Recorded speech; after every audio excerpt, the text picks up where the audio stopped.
This is what I think the real problem is. The crank position sensor on the D16A does not exist, as it is a JDM motor. I put on the crank sensor from the Y7 onto the D16A, but that did not do what I intended because the crank is bigger on the D16A, so I think it just can't read it. I need to bypass the crank sensor by connecting the crank sensor to the cam sensor, because this is an OBD2A car, and then that way can kind of fool the computer into thinking that everything is fine with the crank. So I'm going to use the internet's trick of these connectors and splicing the wires, 2 wires together and then another 2 wires. So the blue-red wire and the yellow wire on this model, and then I connect the white-red to the black, and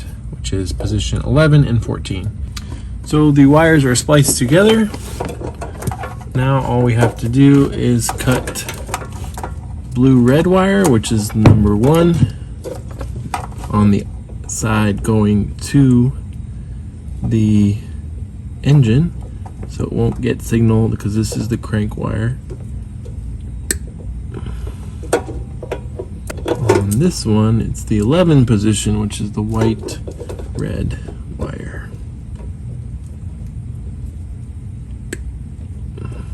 It should run the signal from the cam instead of the crank for both, and that way trick the ECU.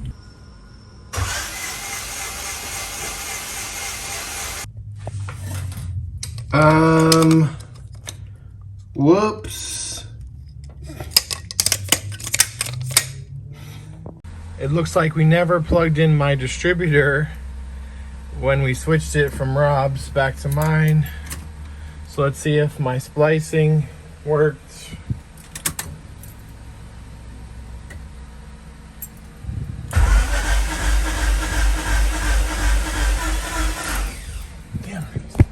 So let's go over what I've done in the last 2 weeks to just try to get this motor going, because Rob and I have been kind of at a loss of why it's not starting.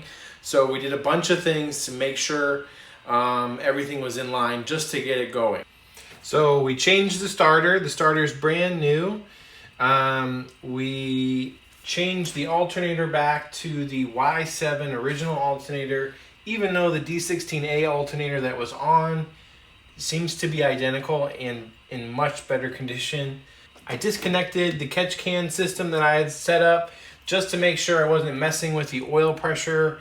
I don't think that's the issue, because lots of guys run catch cans. I put the black box back on and put the lines back on to see if that was it. Changed the fuel pressure regulator to see if that one was busted. That was fine. I have put in a new fuel pump. None of that's done it. There's nothing coming out of the injectors when we crank it, so something is definitely not right with that.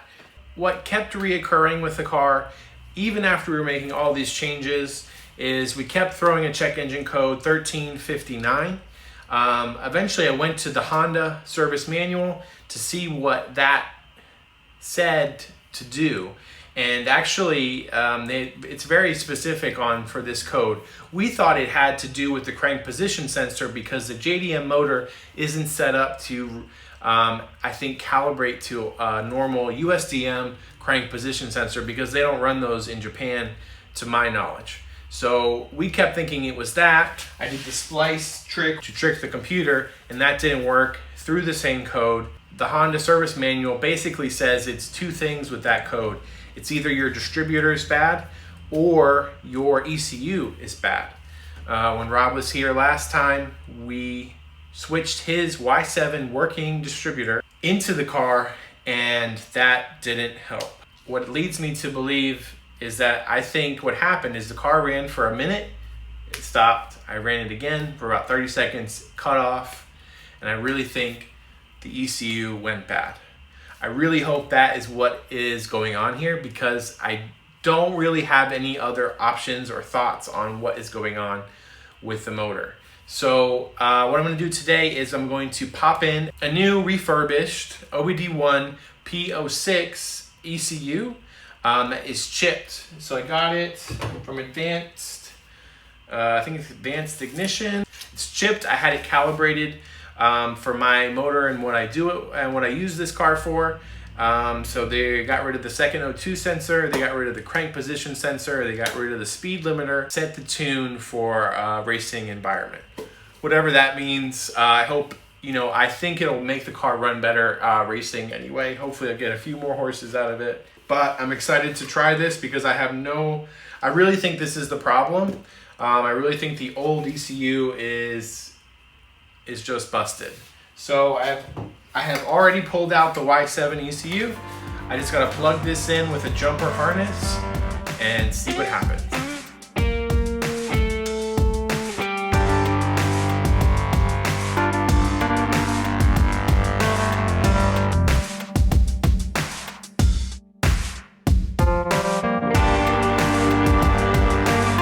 OBD1 ECU, first try, battery jumped.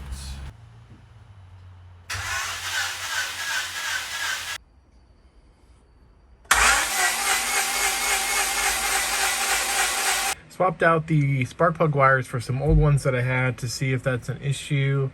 I put the old fuel pressure regulator back on, the Y8 one I believe, and grounded the headlight harness, if that's a thing.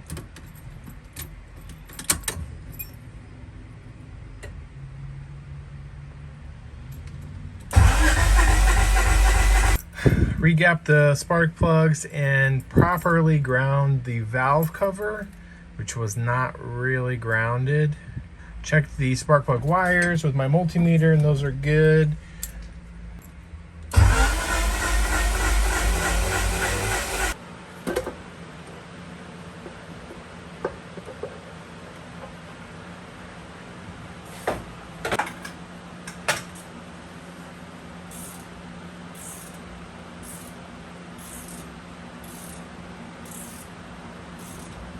Well, I guess that's it, because shouldn't these all be moving right now? I'm spinning the freaking crank.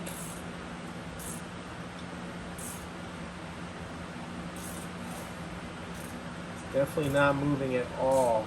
Cam is not moving. So here is the problem.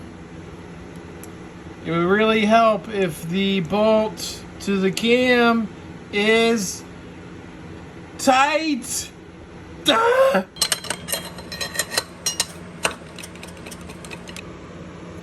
Sheared off completely, and that piece of metal is like really stuck in here.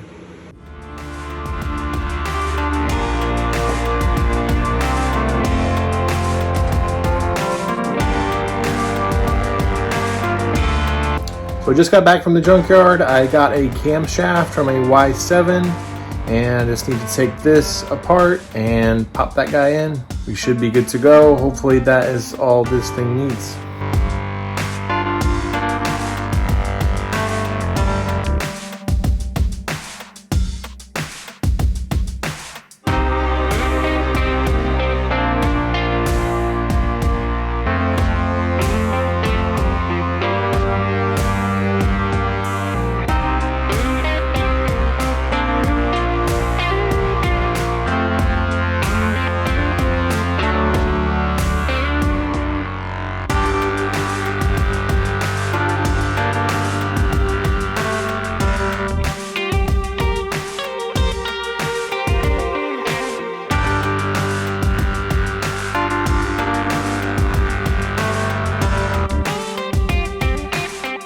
I changed the camshaft and set everything back up. I did a valve lash and put this back on. Everything's back on, so let's just give this a go.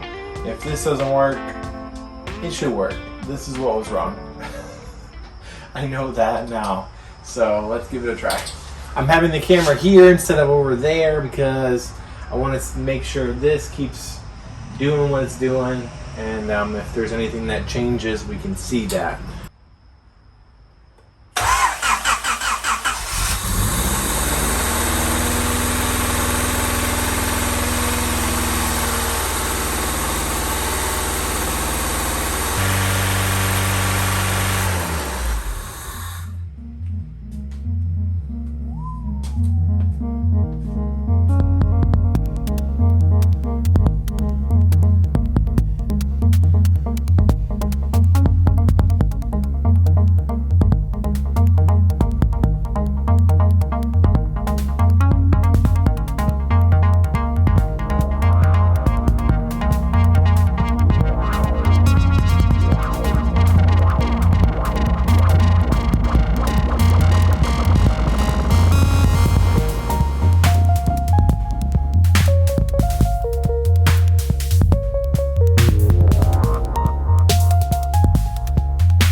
Next, it's time to get the radiator support onto the car, and I wanted to make sure it was welded in some fashion, so that's what I'm going to start doing here.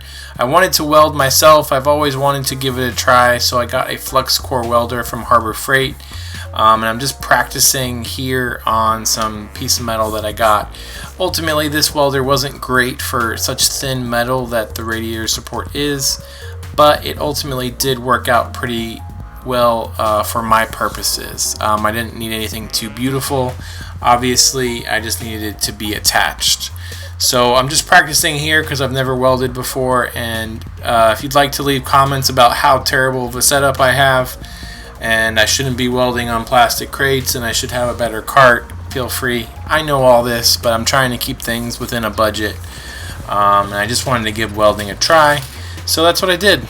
And it was a pretty cool experience to just give it a go. I think the radiator support came out pretty good for what I am doing. You'll see here that I get some okay welds, basically spot welds, and the support is secure, and that's all I really wanted out of it. So I'm happy with the outcome, and it was a cool experience. I'm hoping I can get some more chances to just weld some stuff in the future. Hopefully something that is a little bit more thicker than what I had to work with here, because that radiator support is really thin metal, and it was just really hard to not burn right through it. So enjoy.